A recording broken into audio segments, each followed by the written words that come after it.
আমার বিয়ের 10 বছর চলছে। আমার কোনো সন্তান নেই। আমার স্বামী বা শ্বশুর বাড়ির কেউ এ বিষয় নিয়ে আক্ষেপ করেনি বা আমাকে কোনোদিন দোষারোপও করেনি।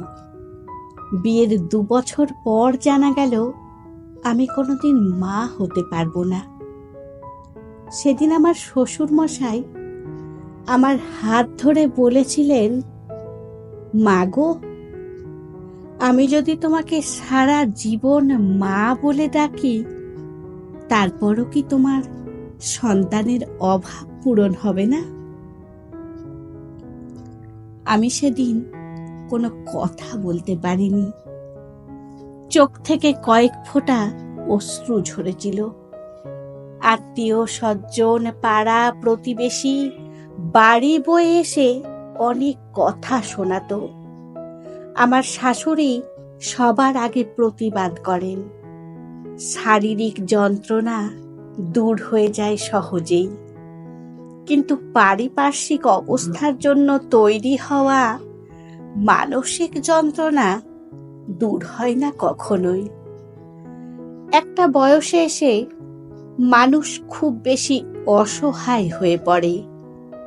ছেলে মেয়েদের বিয়ে হয়ে গেলে বেশিরভাগ আলাদা সংসার নিয়ে ব্যস্ত থাকে। সেই সময় বাবা মায়ের সাথে ছেলে মেয়েদের অনেক বেশি দূরত্ব তৈরি হয়। অসহায় বাবা মায়েরা সে সময় নিজেদের কথা বলার জন্য কাউকে খোঁজেন। নিজেদের গল্প বলাটা খুব বেশি জরুরি হয়ে পড়ে। বেশিরভাগ মানুষই মনে করেন যে বৃদ্ধ মানুষেরা অযথাই কথা বলেন, এবং সেটা অনেক বেশি বিরক্তিকর। সেই অসহায়ত্বের জায়গাটা বোঝা হয়ে ওঠে না কারো পক্ষেই। রোজ অফিস থেকে ফেরার পর আমার শ্বশুর এবং শাশুড়ি দুজনেই বাচ্চার মতো আমার কাছে ছুটে আসেন। দুজনের অনেক অনেক বায়না থাকে আমার কাছে। আমি যখন উনাদের জন্য কিছু কিনি, তখন মনে হয় আমি আমার সন্তানদের জন্য কিনলাম। এসব কিছু মিলিয়ে আমি একটু একটু করে মা হয়ে উঠলাম। শুরুতে ভুল বলেছিলাম। আমি গর্ভধারিণী হতে পারিনি, কিন্তু মা হয়েছি। এই তো গত মাসে আমার শ্বশুর তার ছেলেকে বলেছিল আমার হাই স্কুলের সব বন্ধুরা মিলন মেলার আয়োজন করেছে। 60 বছর তো পেরিয়ে গেলাম, কবে মরে টরে যাব? শেষ বয়সে যাবার সাথে সাথে একবার দেখা হলো, আনন্দ করলাম, ভালোই হবে। আমরা সবাই একটা প্রীতি ক্রিকেট ম্যাচ খেলতে চাই। আমার জন্য খেলার পোশাক এনে দিতে পারবি? না বাবা, পারবো না। এই বয়সে এসব খেলতে হবে না।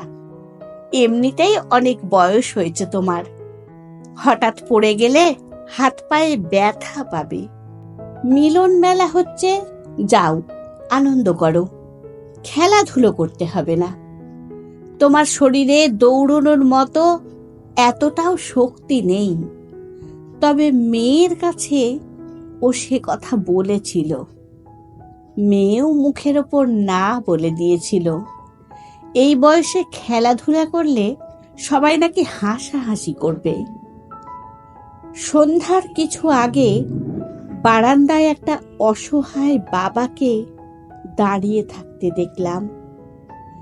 সেদিন চেয়েছিলাম সময়ের আগেই সন্ধ্যা নামুক, অন্ধকার হোক, পৃথিবীর সব আলো নিভে যাক। অন্ধকারে দুফোঁটা চোখের জল পড়লেও কারো নজরে না পড়ুক। পরদিন অফিস শেষ করেই খেলা ঘরে চলে গেলাম।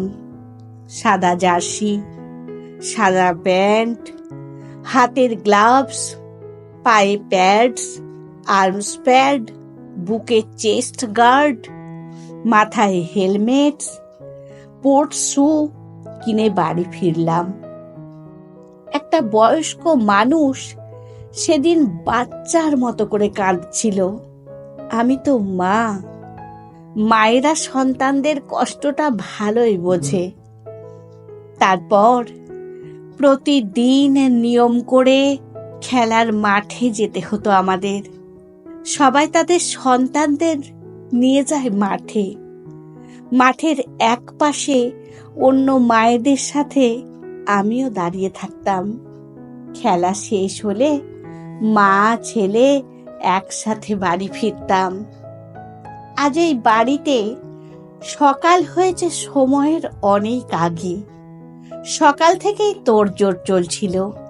আমার বিছানার এক পাশে একটা নীল শাড়ি রাখা ছিল, সাথে একটা চিরকুট, তাতে লেখা, মা আজ একটু সাজবে? অনেক দিন তোমার পছন্দের শাড়িটা পরতে দেখিনি। আজ অনেক দিন পর আমি আয়নার সামনে দাঁড়ালাম, শাড়িটা পরলাম, চোখে কাজল দিলাম। আয়নায় নিজেকে দেখতে মোহময়ী লাগছিল। আমি আর আমার শ্বশুর একটা রিক্সা করে স্কুলে যাচ্ছি। বাচ্চা ছেলের মতো উনি আমার হাতটা চেপে ধরে আছেন। স্কুল পথ খুব একটা দূরে নয়। আমার মনে হতে লাগলো এই পথ যেন শেষ না হয়। আমি এতটা আনন্দ পাইনি বা কাউকে এতটা খুশি হতে দেখিনি কখনো। ইচ্ছে করছিল দু চোখ ভরে আমি আমার সন্তানের খুশি দেখি। তৃপ্তি ভরা মুখটা বেশিক্ষণ দেখতে পেলাম না। খেয়াল করলাম আমার দু চোখ জলে ভিজে যাচ্ছে। কলমে ইসরাত ইমু, কণ্ঠে সোনালি।